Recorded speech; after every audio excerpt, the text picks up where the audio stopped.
এখনকার ভিডিও শুধু সোনা কত যাবে, রূপো কবে কতই যাবে, 5 লাখ না 7 লাখ।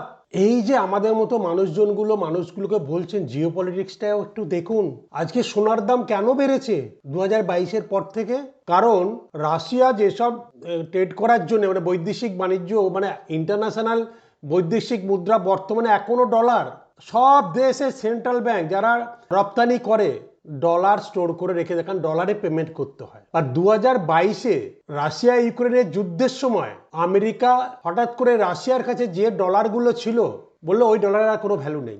রাশিয়ার রাতারাতি কি হাল হলো, তা সেটা দেখে ইন্ডিয়া, চায়না, ব্রাজিল যারা উন্নত দেশ হতে চলেছে, বা চায়না তো উন্নত বা বড়, যেখানে জনবসতি প্রচুর, তারা তাদের সেন্ট্রাল ব্যাংক প্রচুর পরিমাণে সোনা কিনতে থাকলো।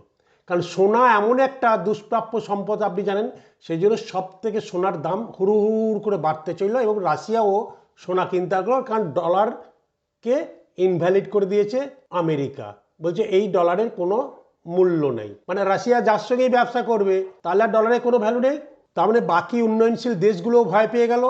কারণ আজকে যেমন ইংলিশ হচ্ছে কমন ল্যাঙ্গুয়েজ, ইন্টারন্যাশনাল ল্যাঙ্গুয়েজ কমিউনিকেশনের জন্য, সেই জন্য মানুষের চল দেখবেন ইংলিশ মিডিয়ামে পড়ার দিকে ঢল বেড়ে গেছে। লোকাল ল্যাঙ্গুয়েজ, রিজনাল ল্যাঙ্গুয়েজগুলো বন্ধ হয়ে যাচ্ছে। তেমনি ডলারই হচ্ছে ইন্টারন্যাশনাল কারেন্সি, সেই জন্য সবাই ওই ডলারটাকেই মানে সংগ্রহ করে রাখতো রিজার্ভ ব্যাংকের মতো সেন্ট্রাল ব্যাংকরা। তা একদিনে দেখলো রাশিয়াকে ধ্বংস করে দিল, রাশিয়ার ডলারে কোনো ভ্যালু নেই। তার অল্টারনেটিভ কি? সোনা।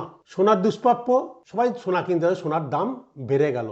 তখন যারা কিনতেন, যারা জিও পলিটিক্স বোঝেন বা সিনারিও বোঝেন, তাহলে লাভ ছিল। আর এখন যখন উঠে গেছে, কাল যদি রাশিয়া ইউক্রেনের যুদ্ধ বন্ধ হয়ে যাচ্ছে, আমেরিকা যদি বলে ডলারকে আমরা আবার নর্মাল করে দিলাম, তাহলে কি হবে? তাহলে 2027-এর মধ্যে না হতে পারে ডলারের মানে সোনার দাম 1 লাখের নিচে হয়ে গেছে। তো জানুন, সো এইগুলো কিন্তু খুব ইম্পর্টেন্ট। যে যা বলছে সারা ভিডিও সবাই আমাকে ফোন করছে সোনা কিনবো না সোনা কিনবো না। আমি জ্যোতিষী নয়, বাট আমি সিচুয়েশন বুঝে বলছি। 2022-এ যারা কিনেছেন ঠিক আছে, যারা ট্রেডার ছিলেন, যারা জানেন, তারা দেখুন সব বেরিয়ে যাচ্ছে। সেই জন্য কিন্তু সোনার দাম নিচের দিকে পড়ে গেছে।